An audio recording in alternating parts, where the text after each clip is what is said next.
Good morning students. आज हम वित्तीय अर्थशास्त्र पेपर के बैंकिंग विषय के ऊपर बात करेंगे। आप सब जानते हैं कि बैंक किसी भी राष्ट्र के विकास में एक महत्वपूर्ण भूमिका निभाते हैं।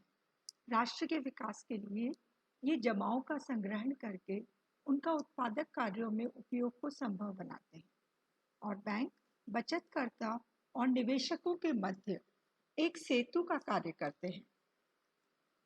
वर्तमान आर्थिक जगत में बैंक समस्त आर्थिक क्रियाओं के केंद्र बिंदु हैं। यद्यपि बैंकों का विकास पिछले 200-300 साल में ज़्यादा हुआ है, लेकिन प्राचीन समय में भी हमें बैंकिंग प्रणाली का परिचय मिलता है।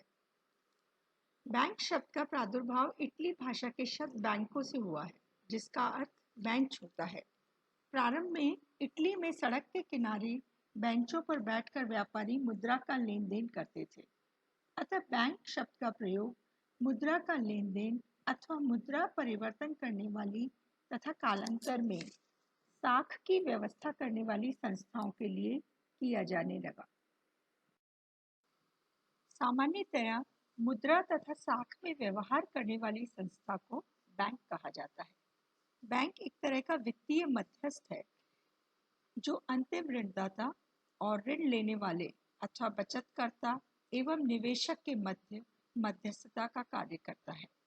बैंक अल्प बचतों को जनता से संग्रहित करके दीर्घ अवधि के बड़े कोषों में परिवर्तित करके उत्पादक कार्यों में हस्तांतरित करने का कार्य करते हैं। इस प्रकार आप समझ सकते हैं कि बैंक एक वित्तीय संस्थान है जो बचतों का निर्माण, साख का सृजन और बचतकर्ताओं के मनी क्लेम्स का निपटारा करता है। आर्थिक क्रियाओं में वृद्धि के कारण बैंकों के कार्य में इतना विस्तार हो गया है और इतना व्यापक परिवर्तन हो गया है कि बैंक की एक सर्वमान्य परिभाषा देना कठिन हो गया है। जब हम बैंकों को परिभाषित करते हैं तो इन परिभाषाओं को 3 भागों में बांटा जाता है। सबसे पहले हम सामान्य परिभाषा की बात करेंगे। प्रोफेसर गिलबर्ट, किनले, हार्ट आदि अर्थशास्त्रियों ने बैंकों की सामान्य परिभाषा या उनकी व्याख्या करने का प्रयास किया है। प्रोफेसर हार्ट ने बैंक को परिभाषित करते हुए कहा है, बैंक वह संस्था है जो अपने साधारण व्यवहार में धन प्राप्त करती है तथा जमाकर्ताओं और खातेदारों के चेकों का भुगतान करती है। यानी जैसा हमने कहा कि धन, मुद्रा और साख में व्यवहार करने वाली संस्था के रूप में प्रोफेसर हार्ट ने बैंक की परिभाषा दी है। बैंकों की जो दूसरी परिभाषाएं हैं वो कानूनी या वैधानिक परिभाषाएं हैं। भारतीय बैंकिंग नियमन अधिनियम 1949 की धारा 5B के अनुसार बैंकिंग से तात्पर्य ऋण देने अथवा विनियोजन के लिए जनता से धन जमा करना है जो मांग करने पर लौटाया जा सकता है तथा चेक, ड्राफ्ट अथवा अन्य प्रकार की आज्ञा द्वारा निकाला जा सकता है। इस परिभाषा से स्पष्ट है कि बैंक को अनिवार्य रूप से 2 कार्य करने होते हैं। प्रथम, जमाओं को स्वीकार करना और दूसरा, इन जमा राशियों को उधार देना अथवा निवेश करना। बैंक लाभ कमाने के लिए भी काम करते हैं। बैंकों के अनेक प्रकार हैं जो अलग अलग बैंकिंग क्रियाओं को संपन्न करते हैं।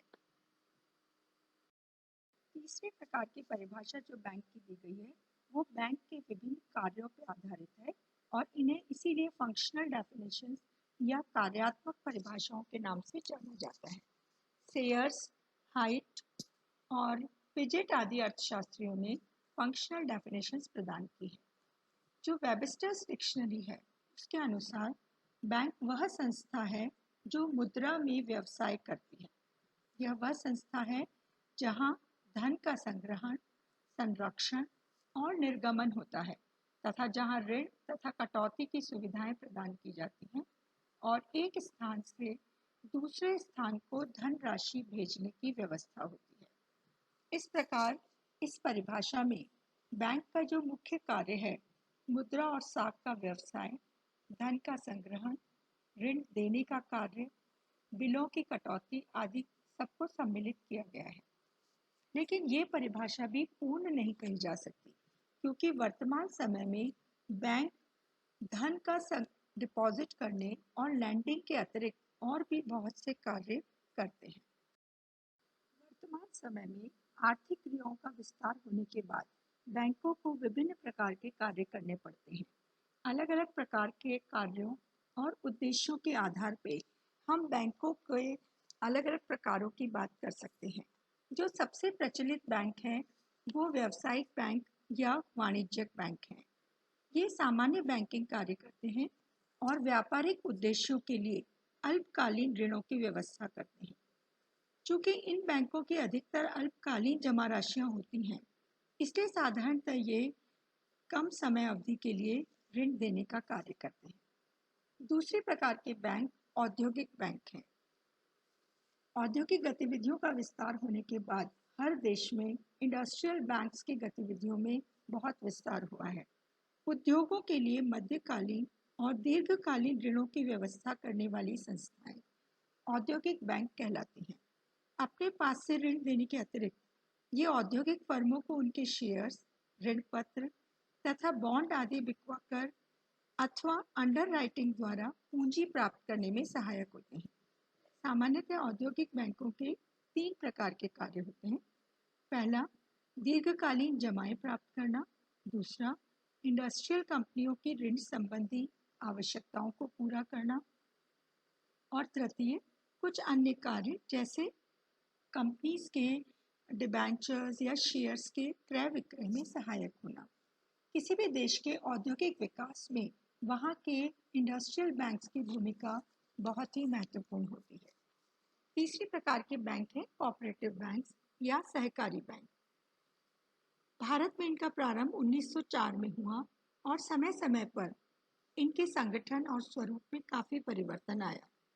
इनका पंजीकरण संबंधित राज्य सरकार के सहकारी समिति अधिनियम के अंतर्गत किया जाता है और इन पर भी रिजर्व बैंक को पर्यवेक्षण और विनियमन के अधिकार प्राप्त हैं।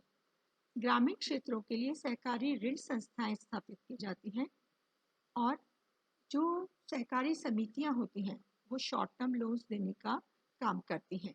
भारत में रूरल डेवलपमेंट के लिए और कृषि विकास के लिए कोऑपरेटिव बैंक्स की भूमिका काफ़ी महत्वपूर्ण रही है। एक अन्य प्रकार का जो बैंक है वो है फॉरेन एक्सचेंज बैंक।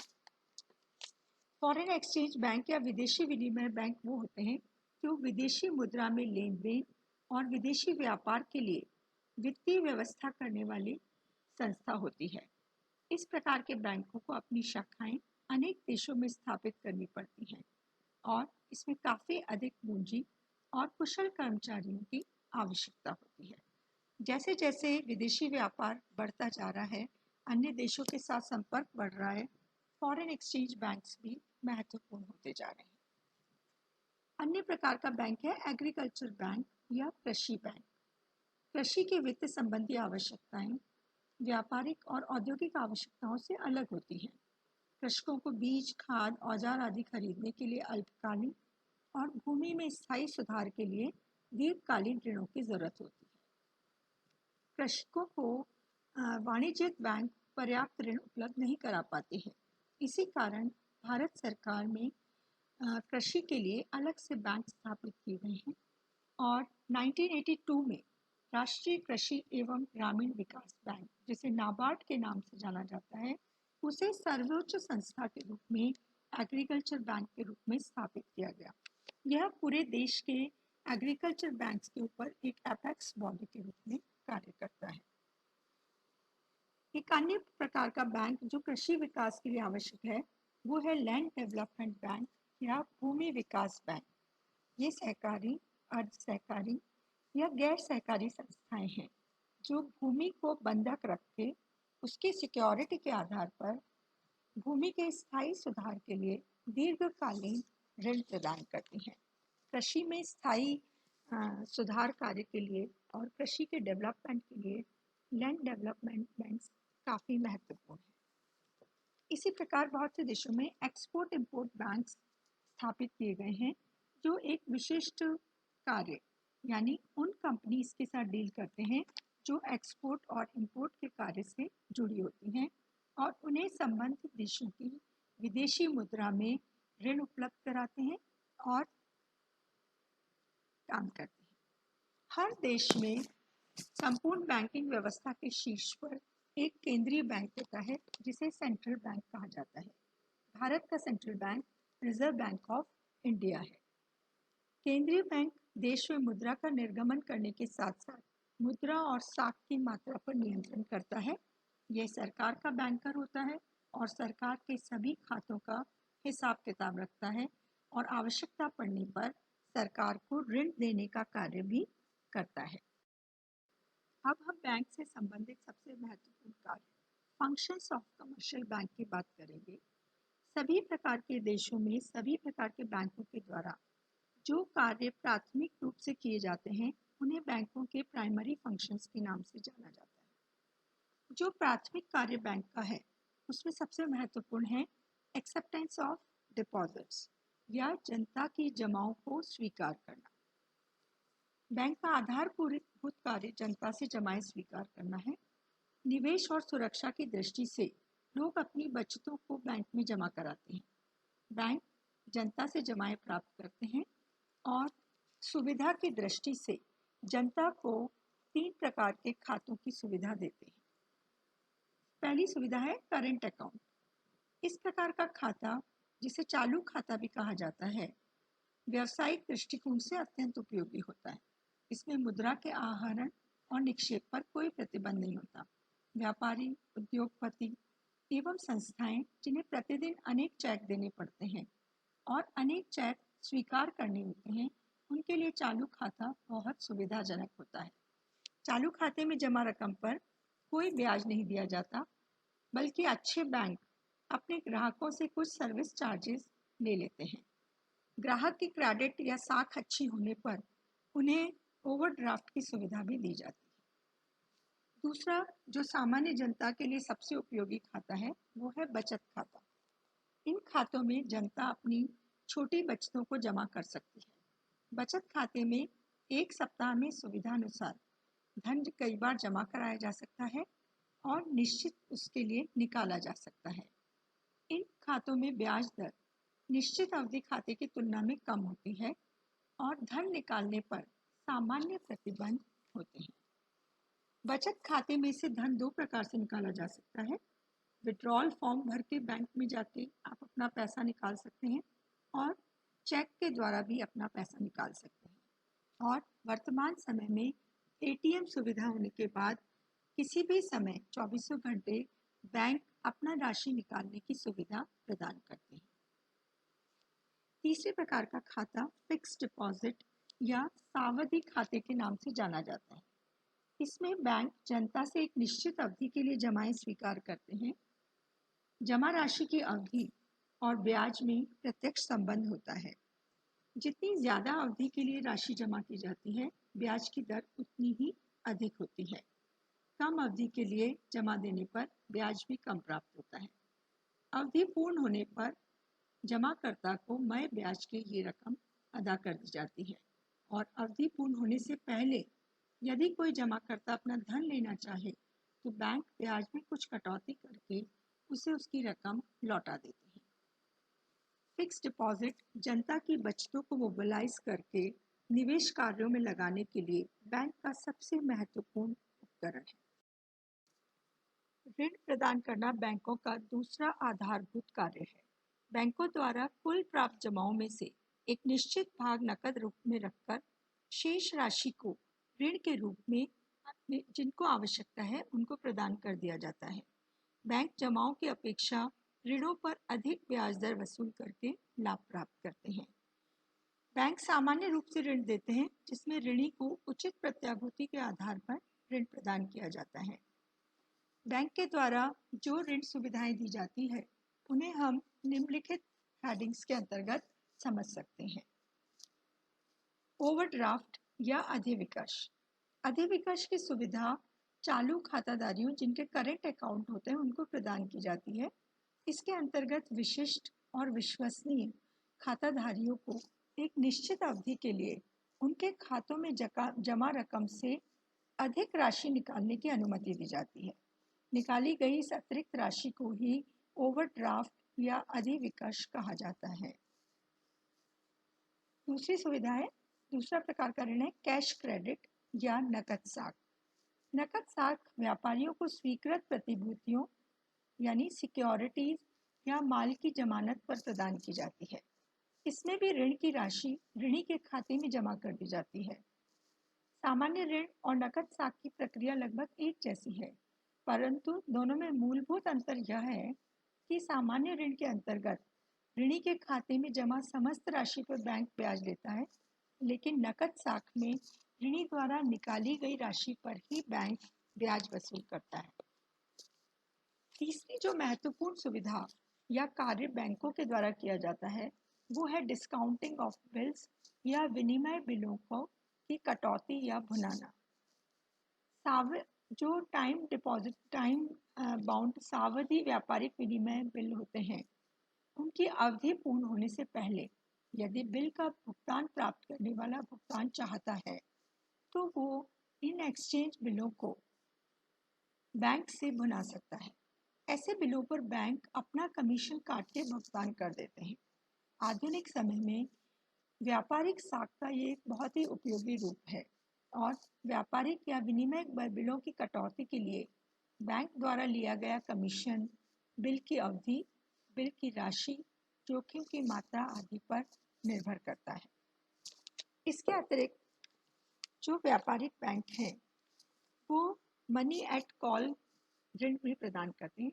ये वेरी शॉर्ट पीरियड वाला ऋण है जो नॉर्मली 7 दिन की अवधि के लिए दिया जाता है। ज़्यादातर स्टॉक एक्सचेंज में काम करने वाले या डीलर्स इस प्रकार की ऋण सुविधा लेते हैं और 7 दिन के अंतर्गत उन्हें राशि का भुगतान करना होता है। एक अन्य प्रकार का जो लैंडिंग है वो टर्म लोन्स के रूप में होती है। बैंक अपने ट्रेडर्स को या इंडस्ट्रियलिस्ट को टर्म लोन प्रदान करते हैं और इसकी जो अवधि होती है वो सामान्यतः 1 साल से 10 साल के बीच में होती है। टर्म लोन की अवधि और ऋण के प्रकार के आधार पर यह तय होता है कि ब्याज की दर क्या होगी। जो इंडस्ट्रियलिस्ट और व्यापारिक प्रतिष्ठान हैं वो वर्किंग कैपिटल प्राप्त करने के लिए इस प्रकार का लोन प्राप्त करते हैं। वर्तमान समय में बैंकों के द्वारा दिए जाने वाले उधार का एक महत्वपूर्ण स्वरूप कंज्यूमर क्रेडिट या उपभोक्ता साख भी हो गया है। बहुत सारे जो घरेलू उपभोक्ता होते हैं वो अपनी घरेलू आवश्यकताओं की पूर्ति, टिकाऊ उपभोक्ता उपकरण या अन्य चीज़ें क्रय करने के लिए बैंकों से उधार प्राप्त करते हैं। इस प्रकार के उधार को कंज्यूमर क्रेडिट या उपभोक्ता साख के नाम से जाना जाता है। प्राथमिक कार्यों के अतिरिक्त भी बैंक बहुत से महत्वपूर्ण कार्य संपन्न करते हैं। उनमें से एक है use of check system, check व्यवस्था उपलब्ध कराना। जमाओं का आहरण करने हेतु चेक उपयोग की सुविधा प्रदान करना कमर्शियल बैंक की एक अनुपम विशेषता है। चेक मुद्रा बाजार का एक विकसित साख उपकरण है। आधुनिक अर्थव्यवस्थाओं में चेक को नकदी की तुलना में ट्रांजैक्शंस निपटाने के लिए अत्यंत सुगम और सुरक्षित माना जाता है। चेक एक ऐसा विनिमय पत्र होता है जो किसी विशेष बैंक के नाम लिखा जाता है और मांग पर ही देय होता है। अन्य महत्वपूर्ण कार्यों में है कोषों का हस्तांतरण या रेमिटेंस ऑफ फंड। वाणिज्यिक बैंक अपने ग्राहकों को एक स्थान से दूसरे स्थान पर कोष हस्तांतरण की सुविधा प्रदान करते हैं। अपनी विभिन्न शाखाओं तथा draft, mail transfer, telegraphic transfer जैसे उपकरणों की सहायता से बैंक ग्राहकों के धन और कोषों के हस्तांतरण का कार्य करते हैं। आधुनिक बैंकों में अब यह कार्य इलेक्ट्रॉनिक पद्धति से किया जाता है। इसके अतिरिक्त बैंक बहुत सारी एजेंसी सर्विसेज प्रोवाइड करते हैं। अपने कस्टमर्स के लिए ये एजेंट के रूप में काम करते हैं। कुछ सर्विसेज निःशुल्क होती हैं और कुछ सर्विसेज के लिए बैंक एक सामान्य शुल्क अपने ग्राहकों से वसूल करते हैं। एजेंसी सर्विसेज में बैंक सरकारी और अपनी निजी कंपनियों के लिए प्रतिभूतियों के क्रय विक्रय का कार्य करते हैं। विभिन्न प्रकार के प्रीमियम, किराए और ब्याज का भुगतान करते हैं बैंक अपने ग्राहकों के लिए डिविडेंड आदि के संग्रहण का कार्य भी करते हैं। इसके अतिरिक्त बैंक अपने ग्राहकों की संपत्ति के लिए ट्रस्टी या प्रबंधक के कार्य करते हैं। बैंक अपने ग्राहकों के लिए विदेशी विनिमय संबंधी व्यवहार भी करते हैं। बैंक व्यावसायिक कंपनियों के लिए जो उनकी प्रतिभूतियां होती हैं उनकी अंडरराइटिंग का कार्य करते हैं और बैंक अपने ग्राहकों के लिए आंतरिक और अंतर्राष्ट्रीय व्यापार के लिए विभिन्न प्रकार के अल्पकालीन वित्त की व्यवस्था करते हैं। उपरोक्त कार्यों के अतिरिक्त बैंक अपने ग्राहकों की सुविधा के लिए अन्य बहुत से कार्य भी करते हैं। ट्रैवलर्स चेक या यात्री चेकों का निर्गमन इसी प्रकार का कार्य है। बैंक जनता को यात्रा के समय आने वाली जोखिमों से बचाने के लिए ट्रैवलर्स चेक उपलब्ध करवाते हैं। इन चेक की सहायता से उनके ग्राहक पर्यटन के समय होटल, रेस्टोरेंट आदि अन्य स्थान पर भुगतान कर सकते हैं। दूसरी महत्वपूर्ण सुविधा है सेफ डिपॉजिट वॉल्ट या बहुमूल्य वस्तुओं के संरक्षण की सुविधा। बैंक अपने ग्राहकों को लॉकर की सुविधा प्रदान करते हैं जिनमें ग्राहक अपनी बहुमूल्य वस्तुओं, आभूषण या महत्वपूर्ण पत्रों को सुरक्षित रख सकते हैं। इसके लिए बैंक उनसे वार्षिक किराया वसूल करते हैं। इसके अतिरिक्त बैंक वित्तीय आंकड़ों का संकलन और उसका क्लासिफिकेशन करके और प्रकाशन करने का कार्य करते हैं। बैंकों के इन आंकड़ों के संग्रहण से और प्रकाशन से हमें देश की वित्तीय स्थिति और औद्योगिक क्रियाकलापों के बारे में महत्वपूर्ण जानकारियां प्राप्त होती है। इसके अतिरिक्त बैंक फॉरेन एक्सचेंज के संबंध में सुविधाएं प्रदान करते हैं। देश की वो सारी कंपनियां या वो सारे लोग जिनको विदेशों से व्यवहार करना होता है उनके विदेशी विनिमय संबंधी सभी आवश्यकताओं को बैंकों के द्वारा पूरा किया जाता है। विदेशी मुद्रा उपलब्ध कराई जाती है आवश्यकता पड़ने पर और विदेशी मुद्रा में भुगतान होने पर विनिमय की सुविधा दी जाती है। इसके अतिरिक्त बैंक मुद्रा बाजार में बहुत सी सुविधाएं जो इक्विटी, डेट से संबंधित सुविधाएं हैं उन सुविधाओं को भी अपने कस्टमर्स को प्रदान करते हैं। शुम्पीटर तथा अन्य अनेक अर्थशास्त्रियों ने स्पष्ट किया है कि वित्तीय संस्थाएं किस प्रकार किसी देश में आर्थिक विकास को प्रभावित करती हैं। पश्चिमी देशों के आर्थिक इतिहास से हमें पता चलता है कि औद्योगिकरण की प्रारंभिक अवस्थाओं में वाणिज्यिक बैंकों ने बहुत ही महत्वपूर्ण कार्य किया है।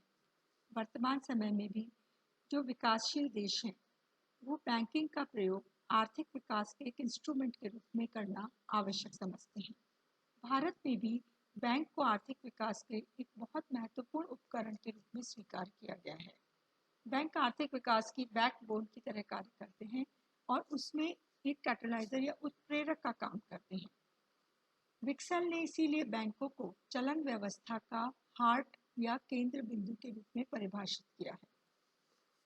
आर्थिक विकास में बैंकों के योगदान को हम कुछ बिंदुओं से स्पष्ट कर सकते हैं। पहला, मोबिलिटी टू स्टैटिक सेविंग, यानी बैंक जो स्थैतिक बचतें हैं उन्हें गतिशीलता प्रदान करते हैं। बैंक अल्प बचतों को संग्रहित करके और उनको व्यापार और वाणिज्य में निवेशित करके गतिशीलता प्रदान करते हैं। दूसरा, प्रमोशन ऑफ सेविंग्स, बैंक अलग अलग बिखरी हुई अल्प बचतों को एकत्रित करके तथा बड़ी पूंजी में परिवर्तित करके उन्हें व्यापार और वाणिज्य के लिए उपलब्ध कराते हैं। इस प्रकार से बैंक जन सामान्य और निवेशकर्ताओं के बीच एक महत्वपूर्ण कड़ी के रूप में कार्य करते हैं। फिर प्रमोशन ऑफ कैपिटलाइजेशन, किसी भी देश में निवेश को बढ़ावा देने में बैंकों की बहुत ही महत्वपूर्ण भूमिका है। जो कैपिटल फॉर्मेशन है वो आर्थिक विकास का आधार होता है और कैपिटल फॉर्मेशन के लिए पूंजी की आवश्यकता होती है। जो देश का व्यापारी वर्ग है, जो कंपनीज हैं, इंडस्ट्रियलिस्ट हैं, उन्हें बैंक पूंजी निर्माण के लिए धन उपलब्ध कराते हैं जो देश के आर्थिक विकास में सहायक होता है। आज के समय में बैंकों के द्वारा जो एक अन्य महत्वपूर्ण कार्य किया जा रहा है वो है एनकरेजिंग इनोवेशन। हम सब जानते हैं, जो अर्थशास्त्र के विद्यार्थी हैं वो खास तौर से जानते हैं कि इनोवेशन जो है या नव प्रवर्तन वो किसी भी देश के विकास के लिए बहुत महत्वपूर्ण है। और नव प्रवर्तन के लिए पूंजी या साख की आवश्यकता होती है।